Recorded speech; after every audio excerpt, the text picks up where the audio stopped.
Okay, I'm on.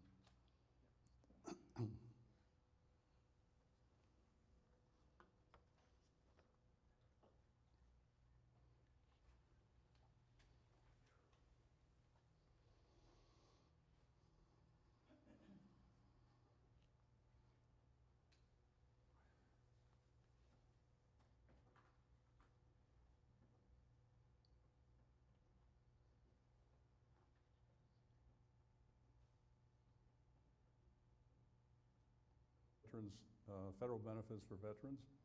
I'm Jerry Hafer. I represent AMAC and the AMAC Foundation. Are any of you AMAC members? I'm just curious. Excellent. Those of you that are not, there's information out on the table. Help yourself to it. Could tell you all about AMAC, who we are. AMAC is the Association of Mature American Citizens. We are the conservative alternative. I won't say to who, we're the conservative alternative, and we'll leave it at that. AMAC is relatively new. It was formed in 2007, and since that time has been extremely active in Washington advocating on issues important to seniors: Social Security reform, healthcare reform, and a host of retirement issues. Our main thrust right now are healthcare reform and Social Security reform. Social Security, as you probably read in the press, is facing some major issues in the next couple of years. In fact, it's facing insolvency by 2034. And we just can't seem to get congressional action, congressional attention to fix that problem. We have a solution crafted that has been actuarially verified that will resolve the Social Security insolvency problem with just some minor adjustments and with no tax increases, which is very important. So we're hopeful that after the midterm elections are done and in that window of time between midterms and the next presidential election, we can get some attention to this problem and get it resolved. But our representatives are active in Washington constantly.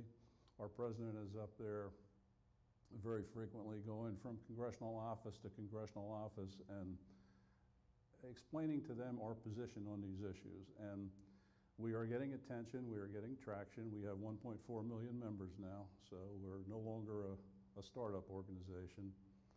And you know, I'm optimistic that we'll be able to get some resolution on these critical issues.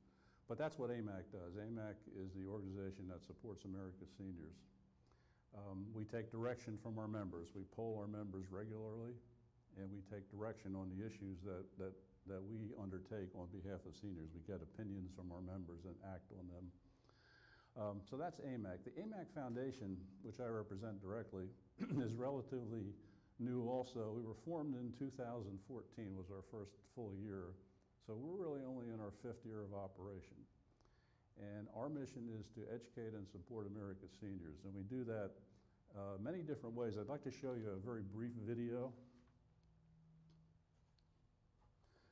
Kind of a marketing kind of video, but it's a good brief explanation of who the foundation is and what we do.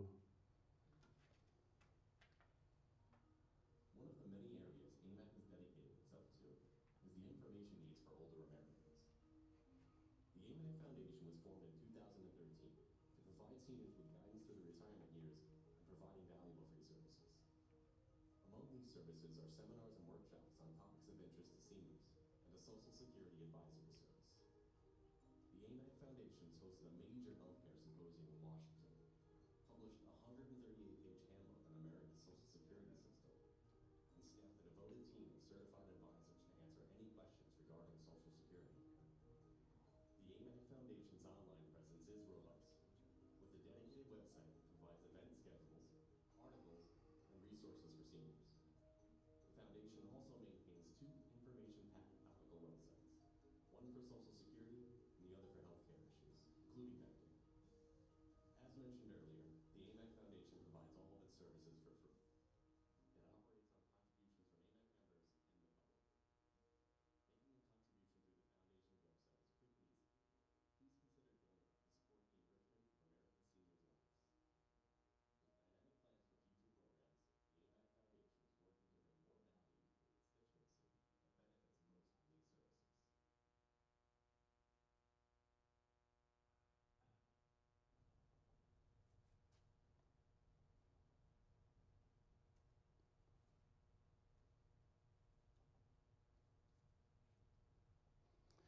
So that's who the AMAC Foundation is. The video talked about some of the services we provide, the publications that we've done, and one of the primary services that we operate is called the Social Security Advisory Service. If you know of anybody that has any questions about Social Security, we have 5. The video said 4, but we just added a 5th trained and certified advisor to handle questions. Unfortunately, there really isn't any place people can go to get answers to personal questions about Social Security. The Social Security Administration offices, I'm not knocking them, but they are not staffed nor trained to answer detailed questions. And so we provide that service to the public free of charge. All you need to do is call us or email us, and we will investigate the question and get back to you with a credible answer.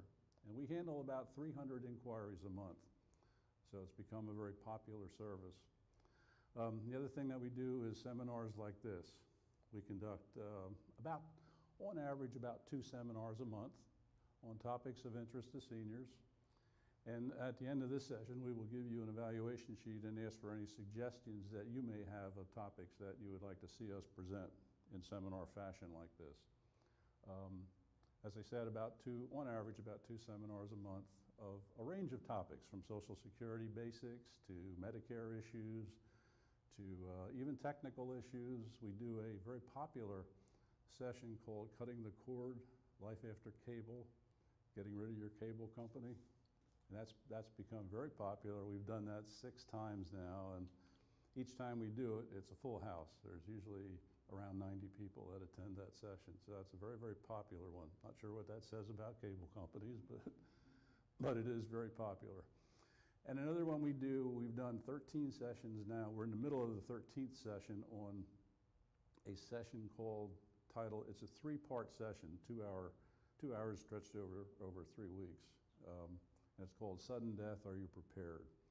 And it's about making sure that you have all your information updated and current and in a place where your next of kin can get at it, that kind of thing. And it's become very popular. It's always full. The day we announce it, it's full. So we have a backlog, but it's very popular. Like I said, we've done the 12 now, and we're in the middle of the 13th. All of this information is on our website, amacfoundation.org, and there's an events page that presents all the seminars that we have coming up. And just visit that from time to time, and you can see the sessions that we have lined up.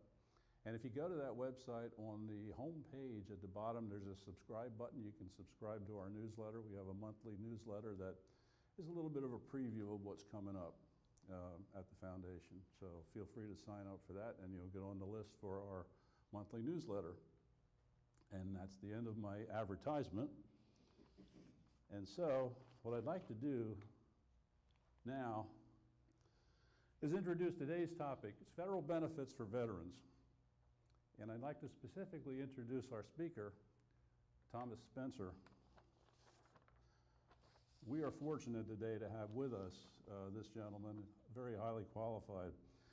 Thomas is the Veterans Liaison for Vitas Healthcare, and he serves veteran communities within Lake and Sumter counties by being a conduit linking them to the benefits and services available from both state and federal sources. He is a highly decorated veteran of multiple foreign combat theaters. After his retirement from the U.S. Army, he served as liaison for elected members of both the U.S. House of Representatives and the Senate. He has also worked for the U.S. Department of Veterans Affairs, and he was there for a decade, so he has a lot of experience on these benefits, and as he says, some of the tricks to overcoming the anxiety of veteran living. With that, I would like to present to you G. Thomas Spencer, our speaker for today. Thank you. There we go. One of the things that I always like to make people aware of with regard, especially to Veterans Affairs, is it exists for the purpose of serving veterans. One of the things that gets in the way of Veterans Affairs serving veterans and I'm certain that you've experienced it because I know that I have, is the intense bureaucracy that you run into and the difficulties that they present to you as soon as you get there. That can be an extreme headache. Some of the times that causes a lot of people to simply not even want to make use of the services that they provide simply because it seems a virtual impossibility to get to them. One of the manuals that they send out every year, this one that I have the picture of is from 2012, but they redo them each year. And the irony to it is they do add new benefits to that gigantic manual. Now, see, one of the things that's interesting about the federal benefits for veterans, they don't mail them out. You have to go to Veterans Affairs and ask for one, or go to the website to download it. But and one of the things that I love to tell people, especially when I worked at Veterans Affairs, if you have benefits that you don't know about, you don't have benefits. The absence of knowledge is the biggest anchor to keep you away from them. And Veterans Affairs, any entity or organization that creates what I consider a labyrinth to get to what I consider the golden prize is keeping you away from that which you have earned. As you know, my name is Thomas Spencer. I'm retired from the United States Army, and after retiring from the Army, I did get the opportunity to serve in Washington for my representatives. The irony to it is I did not vote for either one of the congressperson or the senator. It just so happened that it had to be from the state that you served, that you were from, that you had to go and serve. However, what I learned there while serving is why things move so slow in Washington. I also learned why when things come to the public's knowledge, they speed up. Because when the government does what it wants to do without informing the people, they can take all day. But when the people become aware of what's being done, it moves quickly. That's where I like to come in and explain to a lot of the veterans the benefits that you actually have that are just countless. How many of you still have a copy of your discharge paper from when you first got out of the military? Mm-hmm. Excellent. Excellent. You would be amazed at how many vets I run into that do not have their discharge papers. They don't have a copy of their original medical records or even service records that they should actually have for some things, especially when you're making claims that I'll get to a little later. But one of the things that I really like to focus on, especially with regard to benefits, is the area here called archives.gov. Have any of you ever visited or heard of that website, archives.gov? That is one of the most powerful elements for military personnel, their families, and dependents possible when it comes to getting copies of your records. Let me give you an example of how a lot of people do it and why it doesn't work the way that they had originally been doing it. If you wanted to get a copy of your medical records from Veterans Affairs, you go on down to the VA office and you fill out about 300 documents, and then you submit it, and then you wait. And then you wait. And then you wait. Then you contact them going, well, I came into the location requesting a copy of X, Y, or Z. And they say, oh, really? Then they go tapping on the screen. Basically, they're not looking for anything. Then they say, we see no record of that. You would have to fill out this form again. Archives.gov eliminates that, because archives.gov does everything that you need to have done, and it creates what I love, which is the best element. It creates an electronic signature request date. That means the date, hour, minute, and second that you made that request is recorded. Now someone's being held accountable, because now they can't say, well, we didn't get a copy of your, because they did, and they're held accountable to it. But on here it says for military records. That's a very broad statement. Those military records that you can request off of archives.gov, your discharge papers, your DD-214, or from World War II, they had discharge papers, which they weren't called 214 until a little bit later, until they converted it. But they would have a copy of that on archives.com, and they get that mailed to you from Department of Defense. You can also get a request for all of your medical records from your entire time in the military, because all of those are kept at archives.com by the federal government. You have free. No, I would request them regardless if you're disabled or not. I'll come back to those with that kind of a question. Reason I strongly recommend getting your medical records, I'll get to in a little bit later on, because that's a good question. You also have access on there to all of your military records. Everywhere you've been deployed, any assignments that you had been placed at, they send that to you from archives.com. And then one of the ones that they give you from archives that for me is one of my favorites, every medal that you ever earned while you were in the military. They will replace every one of them at no cost from archives.com. They send you the full-size medal in the case with the ribbon as well for each one of your decorations. I retired from the Army back in 1998. Unfortunately, my wife and I, we had a fire in our home that we lived in up in Upper Darby, Pennsylvania at the time when we retired. So my medal, a lot of my stuff got destroyed. I learned about archives when I was working at Veterans Affairs. Until then, I'd never heard of it. I requested a copy of everything. On the site, as soon as you go to archives.gov, the first page that comes up is their, of course, face page. At the top, it has a gigantic button in the center, military and veterans. You click there, it takes you right over, and now everything that you're going to want to need, know, and get from them is on there. Archives.gov is incredible. I also put at the top the va.gov, because a lot of people, when they go to the va.gov, they don't really pay attention to it because they have sometimes too much information on there, and you can get lost in there. When I recommend, I say go to va.gov, click benefits. Now you're getting away from all of the unnecessary, and you're getting to where the reward comes in. Veterans are eligible to receive so many awards. I wouldn't have enough time if I stayed here all day to explain every benefit that you're truly entitled to. They have a particular point on there that in the benefits section, and it says benefits from A to Z, and they are literally going to go from A to Z.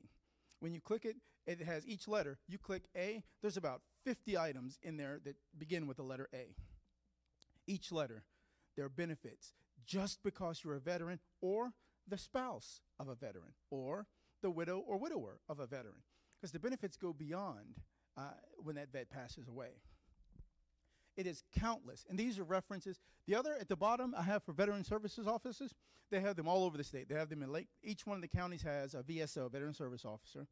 Whenever you go to do a filing or get a claim done with Veterans Affairs, I strongly recommend that you do not go to Veterans Affairs to get that done. Go to a VSO. Reason? When you go to the Veterans Affairs office, you're going to do everything in paper. Remember how I told you at the beginning how paper disappears when you go to Veterans Affairs and your claim that you know you filed, you didn't file. But when you go to a VSO, they file it electronically, and it gets that stamp on it. Now it has to be answered. They cannot just say they didn't get it.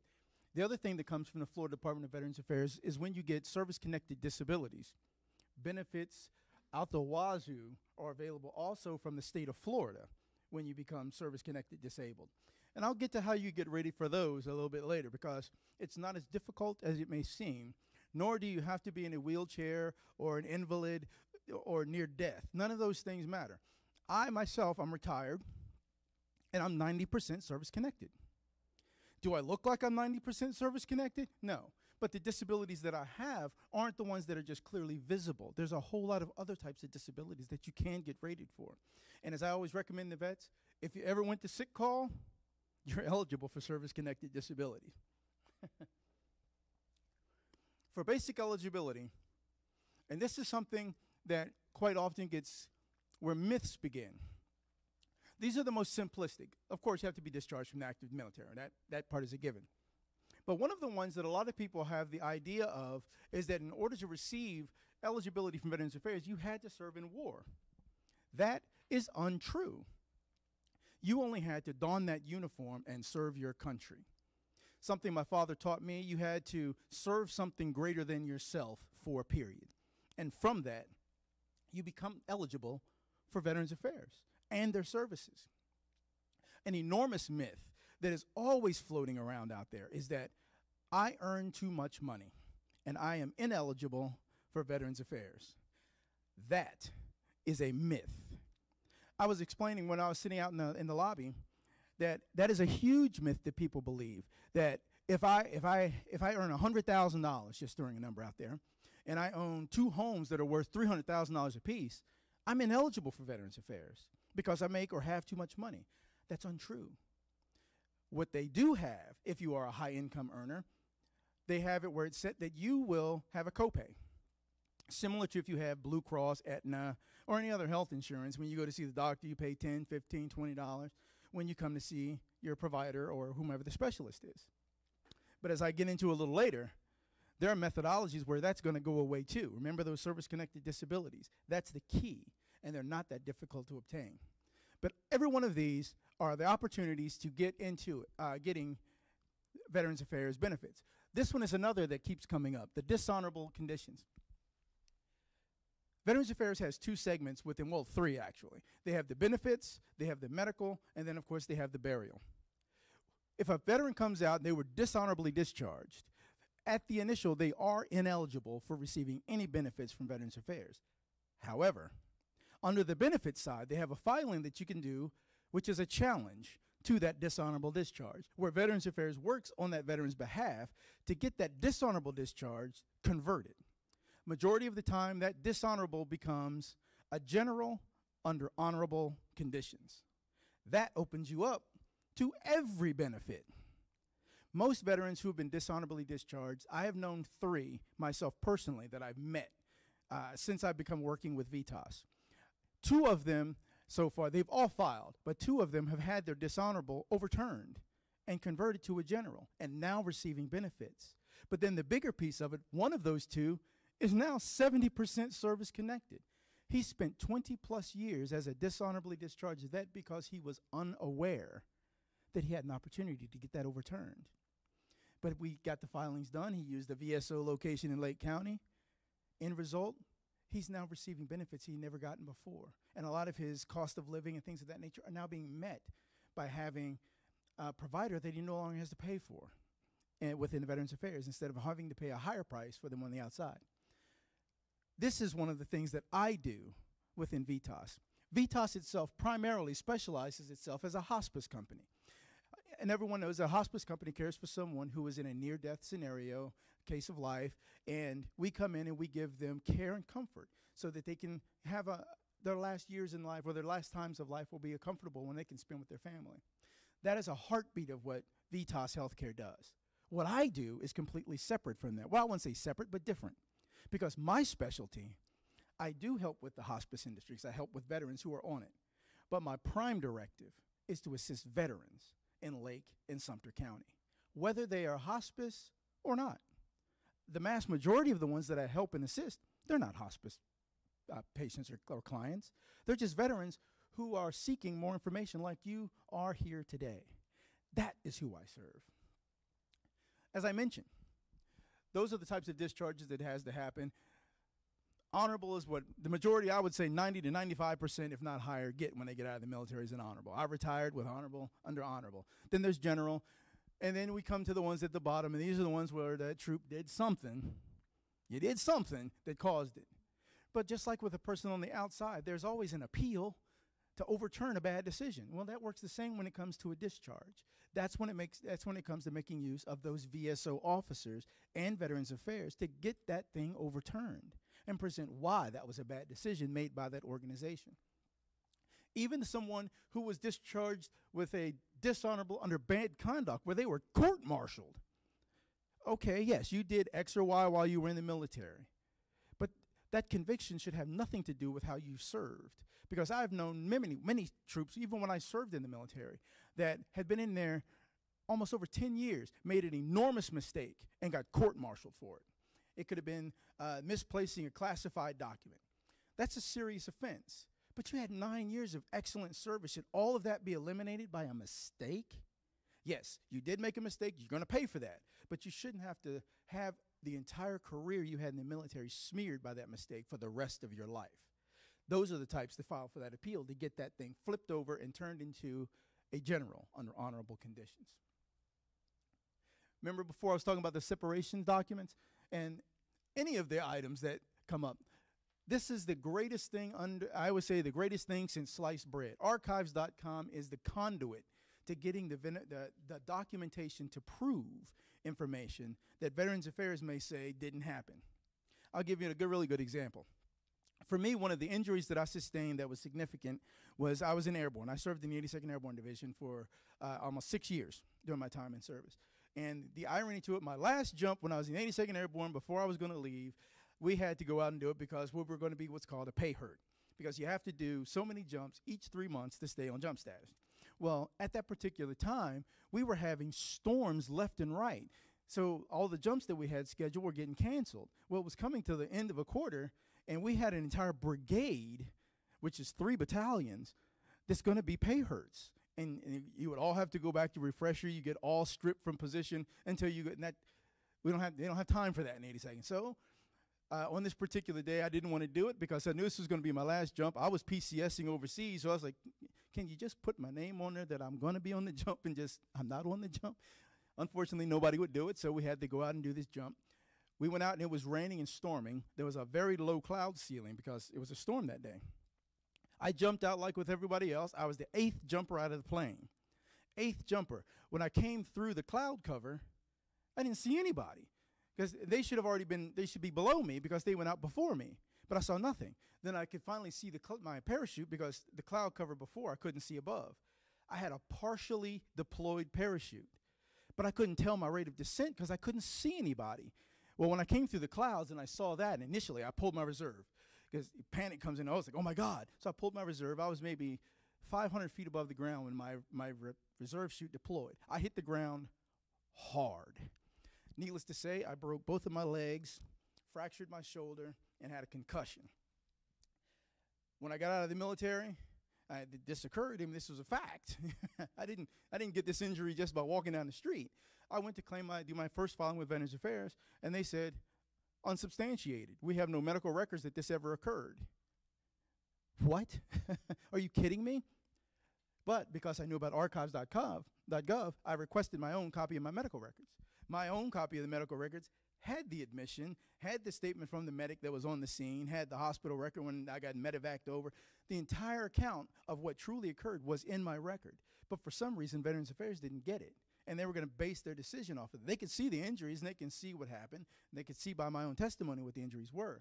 But they didn't believe me. I was making it all up. This all happened somewhere else. But it took archives.gov giving me what actually happened that got that rating declared. These are things that are extraordinarily powerful. Something that is great for this as well is the information on archives.gov can be utilized, if not by the veteran direct, but by their family members. Their spouse, their children can all make that request on your behalf if their veteran is incapable. And it's done so quickly. Once you get it done, they give you this little, your confirmation code that has been filed. Then they have you print out a form, you have to sign it and fax it in. That's it. It's over. Now it's usually, everything gets to you usually within 30 to 45 days. It's that fast and it's that effective.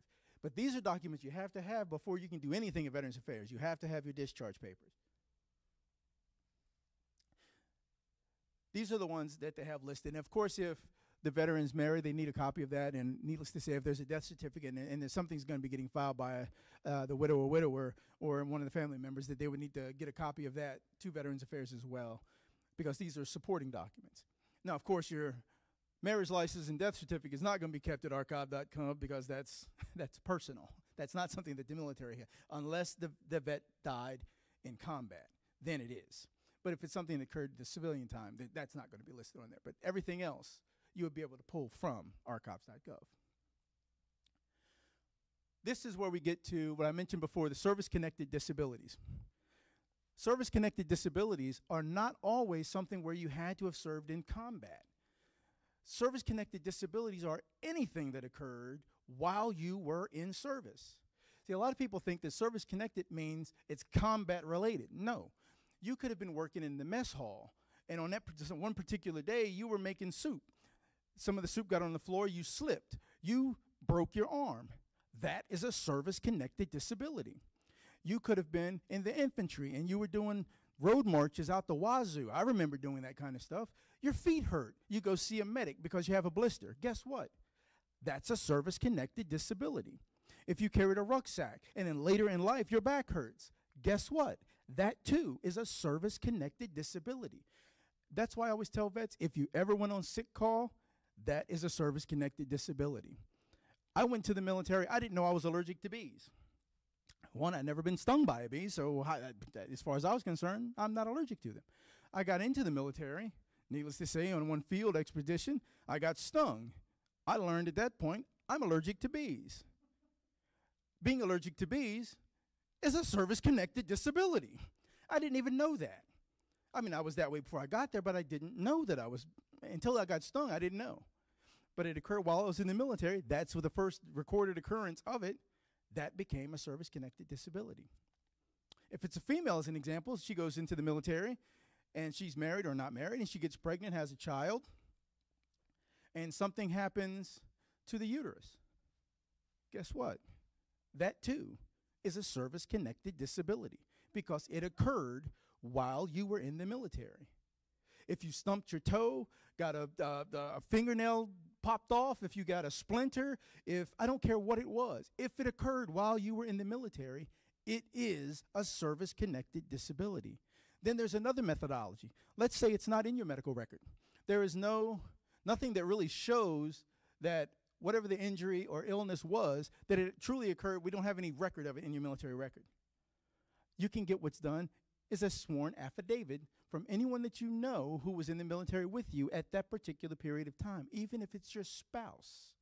My wife signed an affidavit with regard to my knee injury when I was in there, because about how I felt about it. I didn't really want to go on that jump because I was just nervous about it, because I had this feeling that for some reason the last jump you do in the 82nd is always the worst jump that you're ever going to have. Some say it's a myth, but it's a myth that tends to come into actual fruition, and I learned it from myself. But she gave a statement that I was fine and great health and everything was fine, but then on that particular day, I was hospitalized.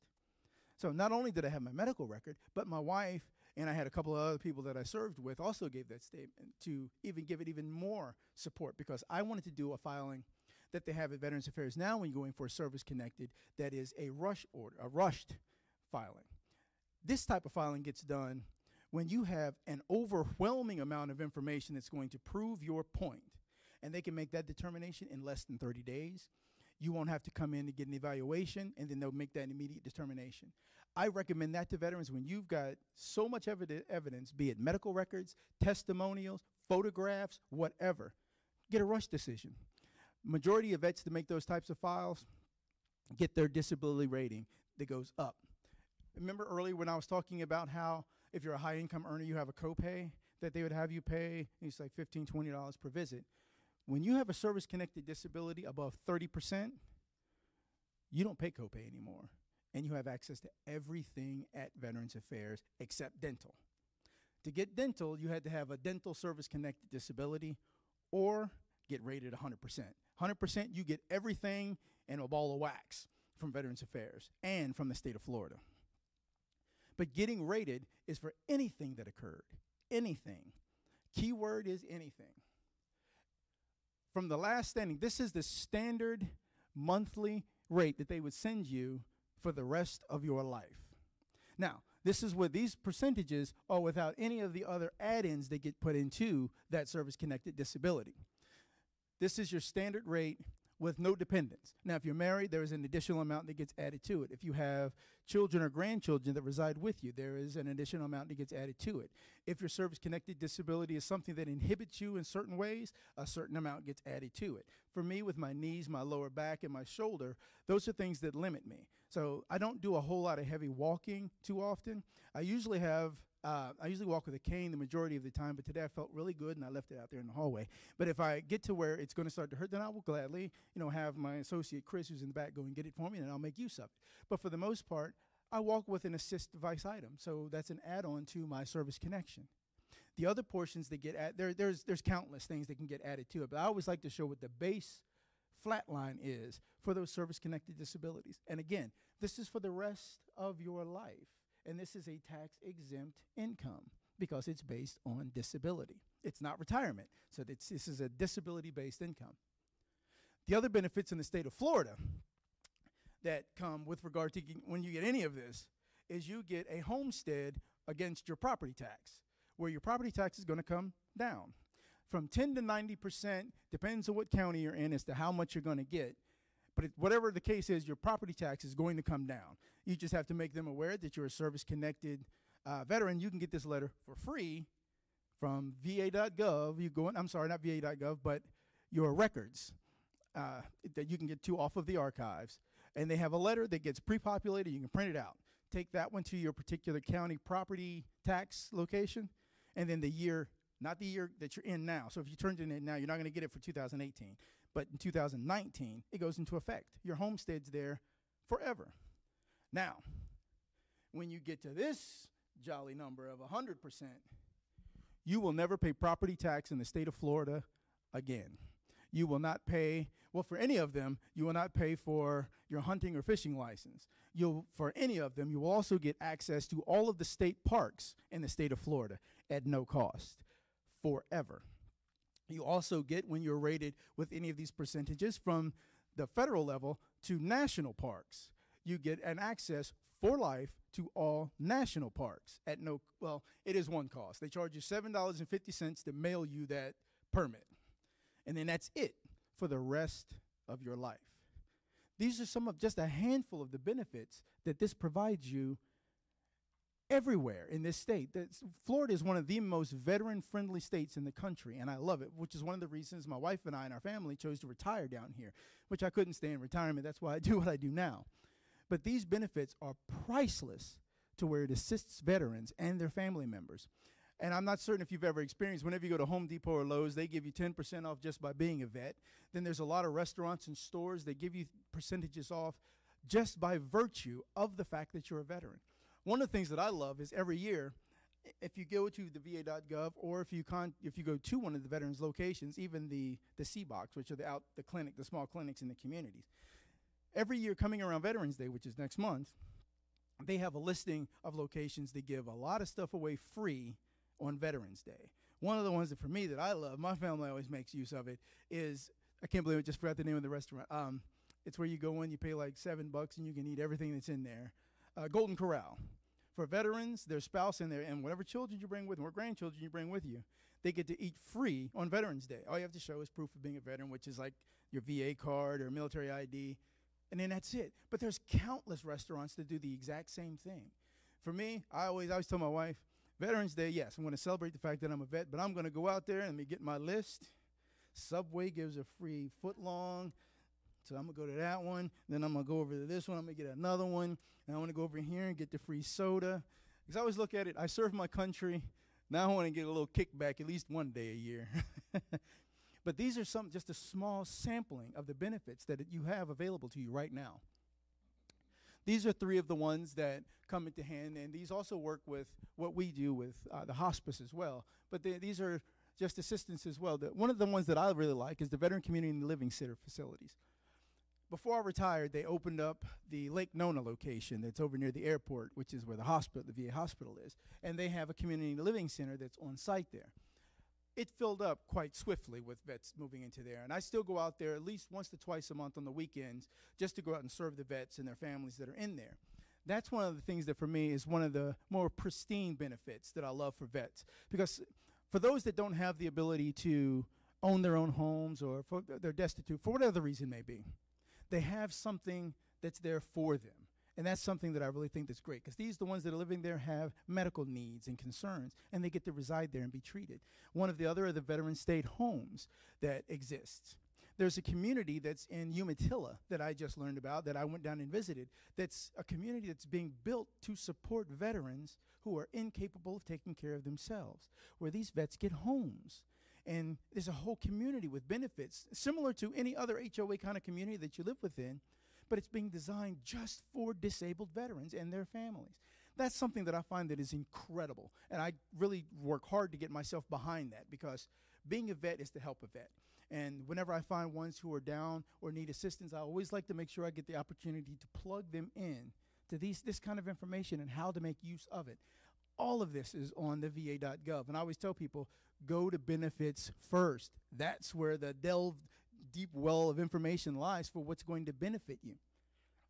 The community nursing home program is another that's interesting, that is incredible, and that's where the nurses come to the residents of veterans when they can't make it out to the locations. That's such an incredible benefit that is priceless in how it operates, because what it does is it brings the health care to you. They have telemedicine that's also available, which is another great benefit. When you can't make it to the doctor virtually is coming to you, where they can sit and speak to you via conference on television, where they can sit and speak with you. In most communities, especially retirement communities, they tend to have either a medical or nursing staff that's on location where they can be there. which is even better then because now you have a nurse that's on site. The doctor's talking to both of you. Then the nurse can check movement or whatever the problem may be and give real live time information to the doctor. Then they can provide the medication online and have it shipped to you. Generally, it gets to you the next day. These are incredible benefits. But one of the things that makes it super priceless is when, like on the screen or two before, when you're service connected, you're not even paying for this anymore. It's being provided to you for a service that you gave to your country. For the nursing home care, you have to be in one of these conditions to receive that particular type of treatment. But generally, for those that need it, their doctors are going to recommend it for them. So it's not something that you have to go through 8 levels of red tape and fill out 250 forms to get it, because it's something that's going to get identified by their healthcare provider, be it from Veterans Affairs or from an outside provider submitting it to Veterans Affairs. So this comes very quickly when the situation or need for it arises. Same with nursing home care. It works on the exact same program. In order to get it, your healthcare provider is the one that's going to be the conduit to get that done. But see, the biggest piece is the majority of the outside medical practitioners may not know about this. That's why I find it very critical to make sure that the veterans know that these types of programs exist. So it's an addition to the medical treatment that you're already getting, but it's going to be provided to you at no cost. I can't say that enough. At no cost. Now, to get the nursing home, you have to be 60% or more for the nursing home portion. But the majority of the time, that's 60%, although it sounds like a big number, it's not. Would you realize that getting what they call the ringing in the ear, that's 30%. Ringing in the ear. Do your knees hurt? Knees can be 20%. Your feet hurt? You can get rated for the most minuscule things, but they add up. And the more things you file and claim for, and as time goes along, that percentage goes up. Yes?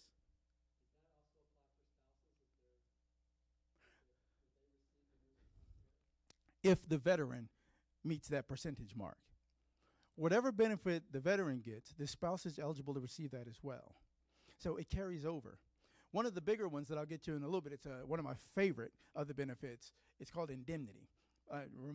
If I get ready to skip over this, somebody just yell, indemnity, and I'll bring it back up, because that is a super benefit for the surviving spouses of military vets. With the home health program, this one works. This is where they send the nurse and practitioners out to the home. What they have here, which is a good one, you can't double dip. Double dipping is when you try and make use of VA, Medicare, Medicaid, and us to pay for the same thing all at one time. That's called fraud. Then you will get to meet the Department of Justice, and we don't want to go down that road. But these are where the persons are going to come to your home to help take care of you, that being the home health care team. You're not going to get the MD to come out there, but the MD will come to you via teleconference. But you'll get the nurses, the home health aides. They will be coming right out to give the services that are required. This one is a really nice one as well. Remember before I was showing you the service-connected disability? That's when you get rated for injuries. This one is given to veterans and this one, you have to fall into every one of these categories in order to get it. But this is an incredible feature, because what this one is, it's a pension. It's like a retirement amount coming to you in addition to your service-connected disability.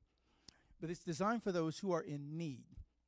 It says low incomes, but the income base is based upon a scale that they utilize, based on income, where you live, the cost of your living where you are. There's a huge amount of factors that go into it. I always recommend to the vets, if you think that you may fall into that, or if income is a concern, speak to your doctor and the benefits side at Veterans Affairs and begin making a claim for this to get done. Because this is such an incredible benefit. One of the things that sometimes gets people confused is it says that 1 day of service must have been during a defined war period. A war period doesn't mean that you yourself have to be on the combat ground itself. A war period is right now. We're still in Afghanistan. So anyone who's in the military is during a war period. As long as we have a deployment in effect, that is a war period. If during World War II was going on as an example, but you never yourself saw time in Europe, Japan, or anywhere, you were stuck at, Fort Bucket, wherever, and you never left that post, you were still serving during a wartime. That is what has to happen. Now, as I always tell people, very seldom is there a period in U.S. history where we're not doing something somewhere. And as long as for one day you were in military doing that, you would qualify for that portion. But these are incredible benefits that go to assist veterans who are truly in need. This is the amount that pension would be in addition to their service-connected disability. These amounts, as you can see, are, although they seem like they're not that much, but imagine for the person who has nothing coming in and they had no service-connected rate, but all of a sudden now they're receiving $1,500 a month, and then from here they're receiving about another $1,200 a month. They just went from nothing to like $2,500, $2,600 a month. They went from nothing to almost $30,000 a year. That's like going from broke to being a millionaire in the mindset of the one that's receiving it, as well as their care. So these are benefits that are just, what I consider priceless for a veteran who is in need. This is the one I mentioned before, the aid and attendance. This is where they're going to have people coming out and assisting with daily activities. One of the things that I've always learned, especially from being a veteran myself, fortunately I can say that I'm blessed to have a family around me. Some of the times a vet can have no one. And a lot of the times, someone just being present is one of the best features of that aid and attendance, because there's somebody there. Just conversation, even if it's for 20 minutes, that there is activity with someone from the outside world. A lot of times, that's one of the best forms of treatment that a vet could ever receive. Not only is their health care needs being met, but their social needs are also being met. And it's giving them the ability, what I consider to be life-extending activities. Sure.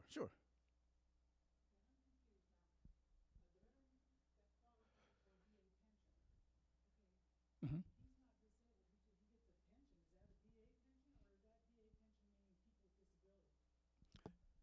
It depends on where the pension is coming from. Where are you receiving it from? That's from the military. That's separate from this one. This is the pension that would be the one that's rated because of low income. From the one that I had a... Oh, any VA benefit. He's eligible for any of those as long as he served, definitely. But he has to file for it. No. Yeah. But these are the ones that would be for the aid and attendance in the event that they need that particular type of service. This is when they need regular aid and attendance. This is one of the ones that's where they will receive an additional amount added to the feature that they're going to receive. When they have no dependents, it's $1,758. If they have one dependent, it's $2,085. They only go by one. If you have 5 dependents, it doesn't matter for this particular one. They're only going to give you one. Yes, sir. We have several assisted living around this area. Yes, sir.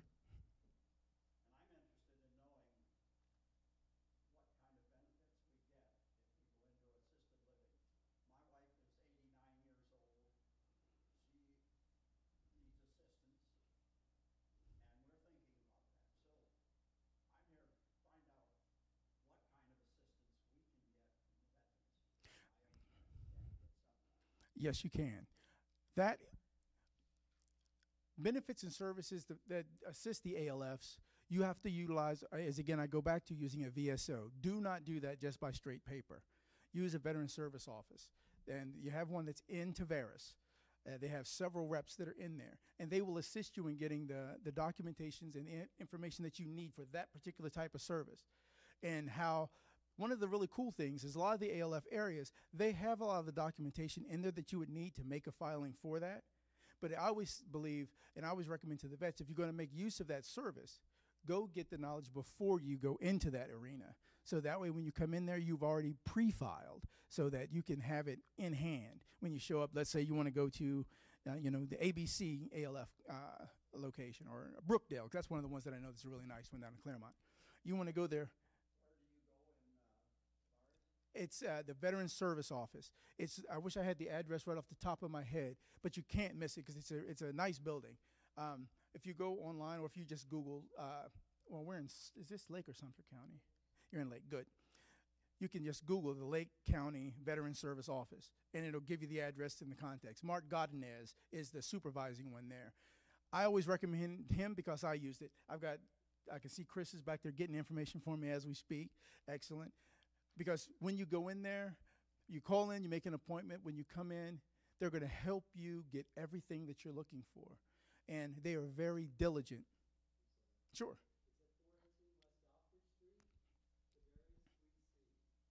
They have the phone number on there as well?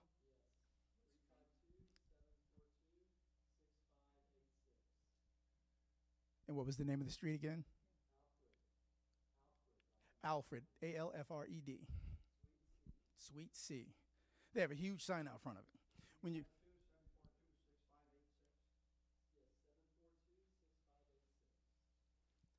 They are very helpful. And again, I always highly recommend Mark Godinez. He's one of the senior VSOs in there. Very good at what he does. Some of the times he can get backlogged because I always recommend him because he's just so good at what he does. And I have firsthand knowledge of it. That's the only reason I can say that I know he's that good. Because he's really good at what he does at helping vets get the information and benefits filed that they're eligible to receive. Definitely. No, no, no, no, it's not. Correct. You can use any of them.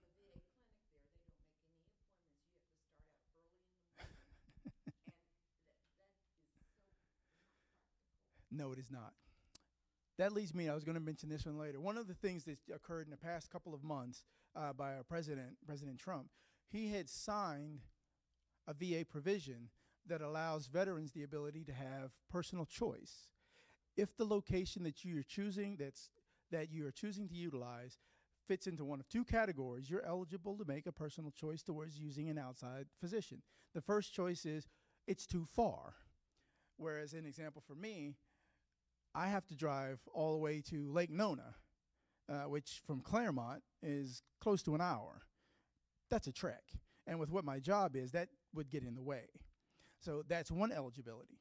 Or two, the appointment dates are too far away. That's the second option that allows you to have a personal choice. That comes into effect to be useful, at least for me, with regard to specialty care. One of the things that I always have to go in consistently, it's every 6 months I go in, I get, as an example, a Botox injection.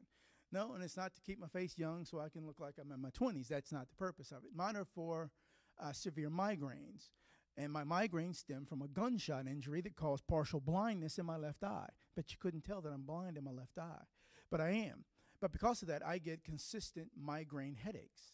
And the medication that I was taking for it was near useless. So I would have to go out and see the neurologist, and they would give me injections all across the forehead, the back of my neck, to care for that. Back in April, as an example, I had an appointment that was set, but because of where I work now at Vitas, the particular day that they had it scheduled for was, I just couldn't do it because I was going to go and see a lot of vets. So I called in to reschedule.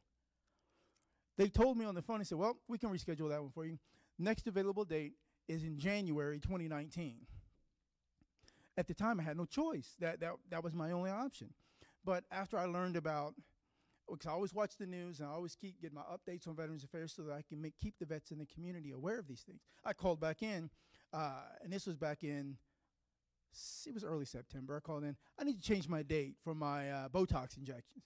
And they said, okay, well, the next available one, they have you scheduled for January. The next one's not available until almost March. I need to get a referral to an outside neurologist because those dates are just too far away. And now I went to go and see an outside neurologist, and I used my VA insurance card to pay for it, my VA ID card to pay for it.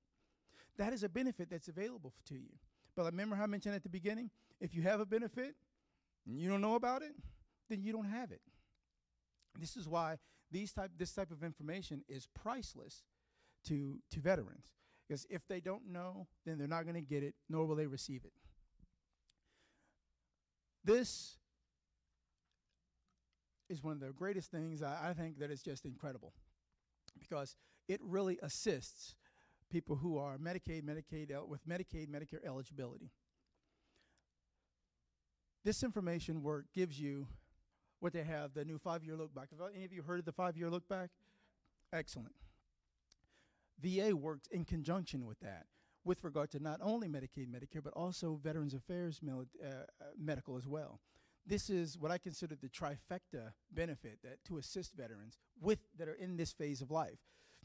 When I become eligible for Medicaid, Medicare, I actually got a few more years, and as I keep ticking up the age ladder, as I tell people, I'm going to make use of that benefit as well, because there are so many things with regard to getting aid and attendance and assistance that really needs to be, I think, perfected so that you don't have so many people being left out that are eligible to receive aid and attendance and or any other benefit and services.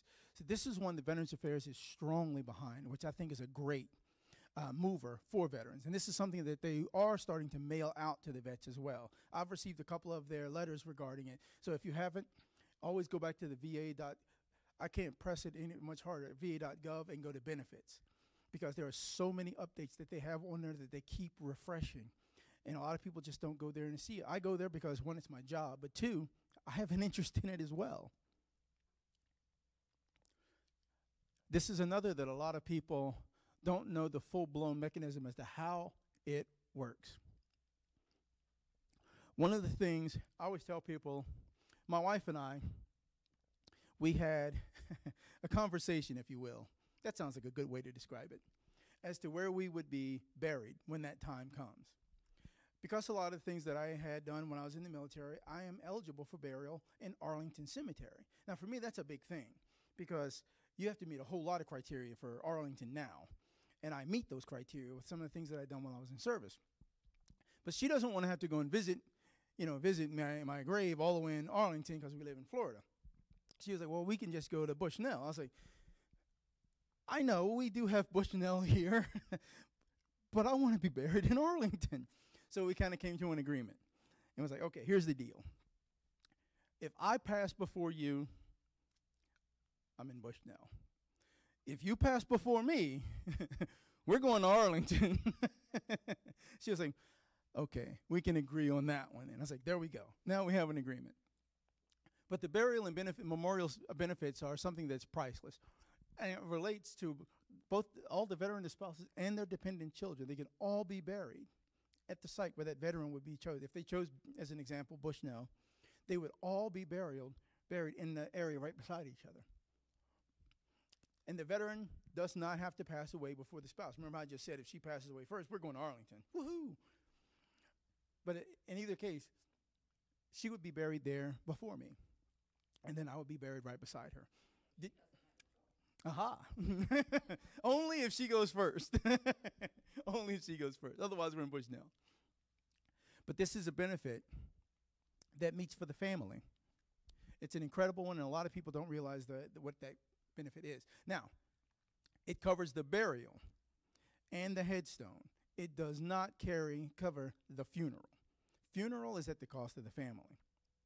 One way of that being covered is if you're going to get buried in Arlington type, because then you're going to get, the military is going to take care of the funeral arrangements. But if you're going to get buried at Bushnell, any of the other facilities, the funeral part is going to be done by a funeral company on the outside.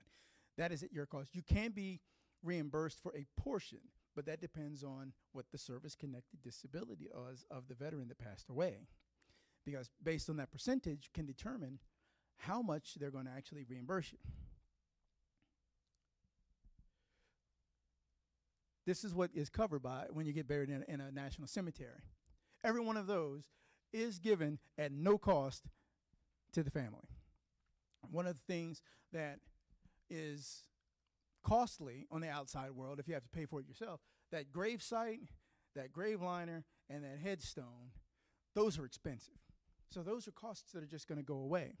Something that's also given to you, I believe I have a slide for it that comes up, is, well, if you're doing the private ceremony, then all they're going to give you is the headstone marker or medallion and military funeral honors, but they're not going to cover the burial in that one because you chose a private cemetery. Usually, families that choose a private cemetery, they've already paid for it anyway, but they want the military honors when it comes to it. And in this one, they only do it for the veteran exclusively, not for the spouse and family members. I guess I didn't put it on there, but one of the ways, the others that's done is cremation. Cremation is, of course, far more cost effective, and they can place the urn inside a facility at the national cemeteries with the seal placed upon there, honoring them in their service, and that is also available for the military member, their spouse, and dependent children. This is the reimbursement of burial expenses. This is when it comes into where I always say before, they don't pay you for the funeral portions, but the burial cost, not only is it covered by it, but you can receive $2,000 from them if the cause of death was service connected. Now, a lot of people would think, well, how is that? Well, of course, that would be determined by the doctor when they do the death certificate as to what the cause of death was. And you had to be rated for something. But if that veteran is rated at 100%, it doesn't matter what the cause of death was. It automatically qualifies for the $2,000 right off the bat. Same time, and if they were hospitalized at a VA facility, then an additional $700 is added to that, regardless of service connection. And then there's a whole litany of things that can be for that third one, for the $700 plot allowance. The list is too extensive for me to even try to go down the different criteria that would matter for that one. It's extremely extensive, which means there's high probability of it being applicable. Then also that the discharge, which was from the hospital, had to be due to a service connected. Again, if they were 100%, it doesn't matter. Or they were receiving a pension compensation from the VA, which means they had low income, and they were receiving that secondary pension. Then the last one, of course, is if the death occurred under VA care. If that person, the veteran who passed away, was seeing a primary care provider at Veterans Affairs, then that portion actually qualifies as well. See, for each one of those, it's each one. It's not that you have to meet all of them. You have to meet some of them to get what those particular monetary amounts are. This is where we come to, I did put it on here, this is great. DIC, that's Dependent Indemnity Coverage. That is one of the most powerful benefits that VA has. And it works in conjunction with the VA death pension. The death pension is based upon when the income of that family was low, so that pension continues. But the indemnity is when a veteran passes away and a service-connected disability was the cause. But if they were 100%, it doesn't matter. Then the amount that they were receiving from that pay chart, remember that I showed you earlier with the 10, 20, 30, 40, all the way up to 100%? That amount continues to the widow or widower for the rest of their life, as long as they do not remarry. If they remarry, it stops. If they remarry and then divorce, then it starts back over again. But as long as they don't remarry, that indemnity continues to be received. Another feature of it is if the spouse happens to predecease the veteran and they have children, even if they are adult up to the age of 26, they will continue to receive it until they reach the age of 26. There are also provisions that allow for dependent grandchildren to continue to receive that indemnity if the grandparent was the primary care custody holder of that child. So in a sense, it is a financial safety net, as I like to call it, over the family based upon the service that that member of the military gave to their country. Their family is being provided for. How many of you have heard of indemnity from Veterans Affairs? That's common because they never talk about it. A lot of people don't talk about the indemnity clause because it sounds like it's something negative that doesn't need to be brought up to the public's mindset or to their attention. I believe that it does. One of the things about death, and sometimes that's a very sensitive and can be painful thing, but unfortunately, it is a reality for everyone, regardless of their age. At some point, you are going to meet that mark in life. There are provisions that can come to assist. Some of the other provisions that can happen, if the spouse that's surviving is any of those categories, it's going to be continued as well. And the amount that's maximum, and this is with regard to the pension portion, is the $1,130. The indemnity is whatever that service-connected disability was. Yes, ma'am. But this is depending on how much, it's not automatic. I mean, you get on a, what No. No. Once that veteran passes away, determination has to be made from whomever the doctor was that made the pronouncement of death. Whatever the cause of death was, then that death certificate gets sent to, it has to be sent into Veterans Affairs. Then indemnity moves into effect. But most people don't file for it because they don't know about it. So it'll go there, they're eligible for it, but they never sign off on the document to receive it. Now, that's a document you can't get until that vet passes away. But that's why I make it so profoundly, as soon as I understand that when their spouse passes away, that's going to be painful and it's going to hurt inside. I know I'll be that way as an example when my wife at some point will pass. It's going to be devastating to me. And I'm not thinking the day she passes, let me go down there and sign off an indemnity and make sure I get money. No, that's not going to be in my thought process. No, if they could be rated at 10%. Let's say they rated for 10% because breathing difficulties or whatever, pick an injury, it doesn't really matter. But that is that breathing disorder led to COPD, which then became the cause of death. Now, that 10%, because that's all he was rated for, was he had difficulty breathing, that 10% continues on to the spouse until they, of course, pass away or they remarry. But this is, I always look at it as a secondary life insurance policy because this one will continue to be deposited into the account for the remainder of that spouse's life. It's a protection. And as I always look at it, when you serve your country, in time, your country should then serve you. Because a lot of the times you give up a lot more than a lot of people realize. I remember a quote, although it was from a fictional movie, Rambo is the second one. And the colonel came up to Rambo and goes, they'll probably give you a Congressional Medal of Honor for this. He was like, I don't really care about the medal. He was like, so what is it that you want? And he said that he would have given his life for his country. And he says, so what is it that you really want?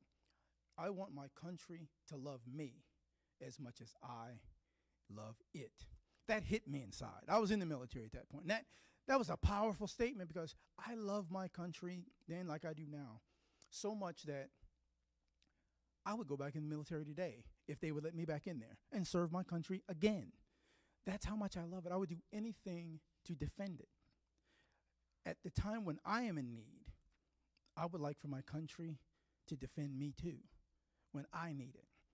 And it's provisions like this that give that to me because you can be the recipient. Remember, like I said, don't get married again. That messes everything up. Because if you're retired and like myself, I received TRICARE Prime from the military as my health care, which cost effective. It's the most cost effective, and I can't even really define it. When it was myself and my wife, and we had 3 kids, we have one still at home, we were paying $360 a year for full health coverage. When I learned, I was like, are you kidding me? I'll pay for that right now. I was almost paying that much at the job for my own health insurance. And that was like per month. I was like, for a year, that's incredible. But all of these things go into effect if the veteran passes away. And all the provisions and benefits that they were receiving, they continue to receive as long as they don't get remarried. Remember the other one I told you where you get the letter from Veterans Affairs if you want to take it to get your property? ebenefits.va.gov is the direct site, but if you go to the benefits page on VA, they'll have that as a link on there. Or you can use it and go directly to it. What they do here, this is where when you see a VSO, Veteran Service Office, they make use of that same website on your behalf. And they put all the information in there for you so you can see it. And then you get the date that it was filed, and you see every step that claim is going through. Let's say you made a claim today, and the VSO submitted all your documents to support your claim. And you come back a week later because you want to see how it's going. You'll know exactly where that claim is and how it's progressing. It could say being reviewed by medical team. It could say specialist being called in to diagnose information that's on it. But you'll see it. And then when it's determined, long before you get that snail mail that's going to come to you with the determination, you can go to that same website and see where it is, how much it's going to be, how much you're going to get. One of the other benefits to doing claims, it back pays as well, depending on what it is. A lot of the ones that's really prevalent today is for Agent Orange, for those that served in Vietnam. Agent Orange was a major inhibitor for veterans when they were serving in there. Agent Orange back pays. I've seen numerous veterans that did their claiming for that Agent Orange. Their first payment that's received is in the hundreds of thousands of dollars because it's going back to when that stuff began. And then they receive, it's almost all of them that come out of that is 100% rated. And they're getting $3,000, sometimes up to over $4,000 a month for the rest of their life. And it all comes from doing all of these things with a VSO to make sure it's done correctly and thoroughly and submitted efficiently. This is one of the best things that you can do. Now, if you don't go to one of the county ones, they have VSOs in a lot of the veteran service organizations like DAV, VFW, American Legions, Knights of Columbus. They have people certified to do that within theirs as well. Use it. If you can't get to the one at the county, use one of the ones in the VSOs. You don't have to be a member of that VSO to make use of it because they're there to serve veterans. So there's countless amounts of those in both Lake and Sumter County. Make use of them. And all of these report information to the Florida Department of Veterans Affairs. Everything from the Florida, you got to go to the federal first, and then it goes to the state. But the benefits are priceless. Again, these are the references that I have on there. I have Jeff Blum because that was the one that I was in DeLand. I'm going to put Mark Godinez on there next because I'm going to take him off. But this is the information I gave you at the beginning. It's priceless. Make use of that information. Get out there and get the benefits that you've earned because they're yours. And until you claim them, they're just sitting on the table. And I like to thank the vets for everything that they've given. Yes, ma'am. Done with you. No, it's okay. I'll come to him next. Okay. But when he came out of service, he had it only like 30, and he never pushed him for anything. I thought I was told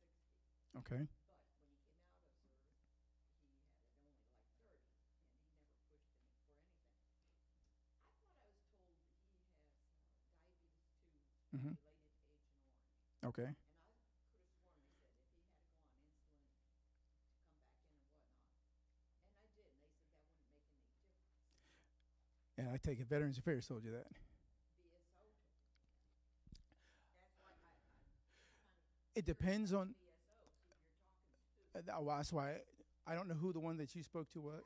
If I would say it this way, in Mark I can trust because he has yet to give me erroneous type information, and he's like I said, he's helped me as well. From what I have seen, the diet, because I too have became a type 2 diabetic, but I didn't have any of the characteristics of it, nor did my lifestyle create it. My type 2 diabetes started because of the gunshot injury. The part of the brain that got damaged is the part that controls the pancreas, the kidney. So because of that, diabetes came into existence. See, that's what I was trying to fix. It is. He is, getting worse with different things.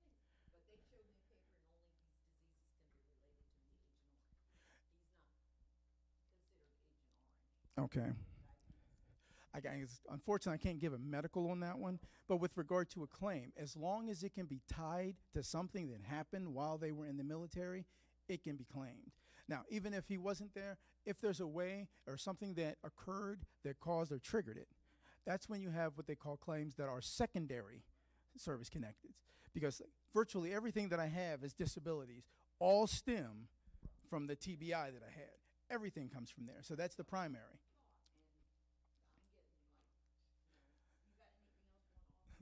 And I'll tell you, I was a little frustrated with that one because I thought you're supposed to tell me Correct. what the heck, he could do. I would highly recommend, and this is just my own, what I do in my own personals, I prefer to only use VSOs that they themselves served because otherwise to you it's just a job.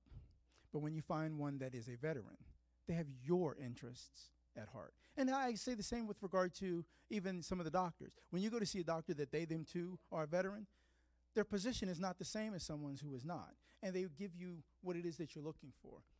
For the mass majority of what I've seen with claims and claims on disabilities, as long as it links to something that occurred there, it's a claimable. Yeah. I would use a different VSO. Yes, sir. Sure.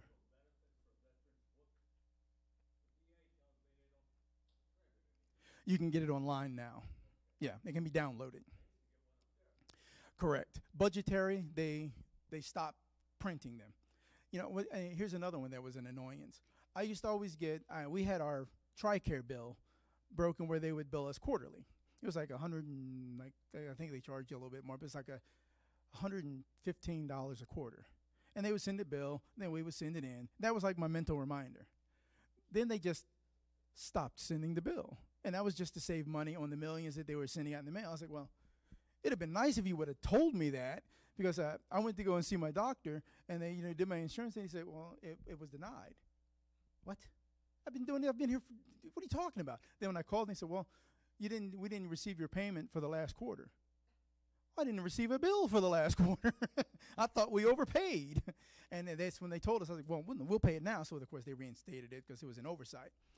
But I was like, are you going to continue? He goes, we will mail them out if you request that we mail it. Well, then guess what? I'm requesting that you continue mailing my bill, because they'll cancel publication printings just for budgetary.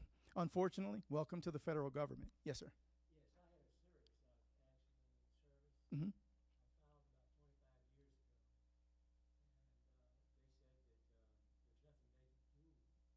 about 25 years ago, and they said that there's nothing they could do. They lost my files because it was burned in the warehouse. Yes. Now, I went to the DSO yesterday. Mm-hmm. He gave me the phone number of a senator in Washington I would call. Okay. Would that be the... Yes, that is a very good option. You can even do that with an appeal. You can do what's called a congressional appeal, and that's when it's going to go before a Senate or Congress or House committee, and they're going to assist with the filing. Something else that you can have done, this is where the friend affidavit part comes into play. Vets used to do this thing called a buddy letter that they would send in conjunction with a filing. Buddy letter is useless because that's not a legally binding document, nor is it a testimonial type document. But an affidavit signed by a veteran stating that on or about, they don't, I mean, of course, anything like for me, this was like back in the 90s, they can't give you the exact day when such and such happened, but they can say on or about this time period. They would say that, Genova Spencer did experience a back injury on a parachute jump. Before that, and then they're just going to give their statement of fact for that particular event, and that is a binding contract, because at the bottom it says, that you're making this statement with the possibility of perjury. But they're not going to mind signing something that they know is a fact. That is a great support document with the filing. If they can't find the records, because yes, there was the burning and the destruction of quite a few documents in D.C., and that was even with regard to some of the discharge documents. I think it was for a period in there in '78, and I think some of the stuff all the way back into the 60s were destroyed. Some of it can be recreated. Why couldn't they have called archives.gov? They're not going to do that. I can do it. Yes, you can. And I always tell people, it's the same as when you go to see your doctor and you talk about there's an injury that you occurred, this is what happened. They could just as easily contact the doctor that you saw before, but they're not going to do it, because it's your due diligence to make sure that you have X amount of information. Because, again, if you don't bring it with you when you come to see them, it doesn't exist. And the VA itself is not going to make any efforts to go and find anything that's going to support you when it comes to a financial, because it's their money they've got to give you. And I always tell people it's kind of like the prosecution defending the defendant. No, the prosecution wants to convict you. They're not going to do anything to help you. They're going to do anything to get you. So when you come in there with a claim against Veterans Affairs, it's best to have as much ammunition as possible to prove your point. And some of the times it doesn't have to be as burdensome as a lot of people think it would be. A lot of times that a sworn affidavit statement is extremely powerful, because that's someone giving a testimony on your behalf, just like they would in a trial. You literally you could go online and just Google an affidavit template, and it'll give you one. And all that it's just gonna, a basic template of one is where it has notary. You just have a notary, just a notary to sign off on it. And all that they're going to do is it's an attestation. They would say, I, John Doe, residing, I have to give you residence, or you are like residing at such and such street in wherever USA, give testimony under the penalty of perjury that on or about such and such date, Jane Doe experienced A, B, C, and D. I witnessed this, or I saw them after it occurred. And then at the bottom of it, I hereby swear and testify under oath, and then the notary signs off that they saw them sign it. That's sufficient. Then that gets sent in. All they need is a copy. You keep the original and then send in a copy of it to support. These are things that when vets don't know, they don't get. But you would be amazed at the speed that a lot of those claims get filed in when they have that much supporting information to back it up. Because that affidavit is one of the most powerful support documents possible. It's the same as a person going on defense to defend themselves in a trial in court. The biggest thing that they have as an advantage is eyewitness testimony. They come in and say, he wasn't even there. We were over at such and such the whole time. And as a matter of fact, here's a video of us when we were there. Well, now they can't convict you of something that clearly you didn't. Well, the same is with regard to a claim. VA will say, well, that didn't happen. Yes, it did. Here's the record in my records. But person A, B, and C are saying that this did occur, and they saw it. This was me before, this was me after. During the before and after, that happened. That takes out the argument. And then the vet gets what they deserve, a high rating. Definitely. And for your husband, if he's rated for anything, do a claim and get it higher. Because if it's not rated at its max, an appeal and get it to its max. Here's the other thing that I recommend for anyone that does have a service-connected disability. Go to the VA and request a copy of the decision letter that shows what your service-connected rating was. They have it, and they have to give you one. Look and read that letter. One of the things that I think is the funniest thing possible, in the letter when they give you the rating, I'll give you the one with regard to my TBI. It came back saying that I was rated at 50% for a traumatic brain injury. We would have rated you at 60% if you had this, this, this, and this. We would have rated you at 70% if you had this, this, this, and this. We would have rated you at 80% if you, so they're telling you, that's where you have to get the one that they have at the VA at their release of information. And then they have to print you a copy. And then take that to build your claim to have that rate increased. Because I could all but guarantee whatever you got, however it happened when you were rated initially, by the element of time, it's worse. And compensation should go up. Any other questions from you, ladies and gentlemen? Thank you. I congratulate each one of you, and I'm thankful that you allowed me here today. Thank you very much. Yes. You know, the funny part is my first intent was to go in the Air Force, and I grew up, my father was a pastor, so I'm a preacher's kid, and he always told me to tell the truth, don't lie, always be honest. So I sat down with the Air Force recruiter because I really wanted it. I sat down, and I was going on what I really wanted to do, and then he started asking me some of the questions. He said, you know, came to the question, have you ever used an illegal drug or narcotic? And I was like, well, you know, once I did have marijuana. It was a couple of years ago, but never since then. He was like, you are permanently disqualified for entry into the United States Air Force. I was stunned. Army was my second choice. I went and spoke to them as well. Same barrage of information what I was wanting. And then we came to the qualifications statements to get into the Army. Have you ever used an illegal drug or narcotic? And I sat there thinking, my father said to never lie. But this is an occasion where a white lie is a good thing. And I was like, no, I have never had aspirin, a headache, nothing. I'm not getting burnt twice. But Army was definitely a good career for me. Thank you all. Yes, sir. I'm sorry. He answered the question the correct way. Okay.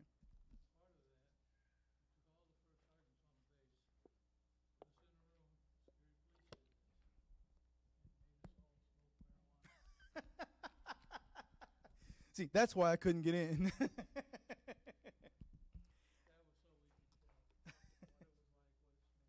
Oh, okay. But it was funny, wasn't it? You say that.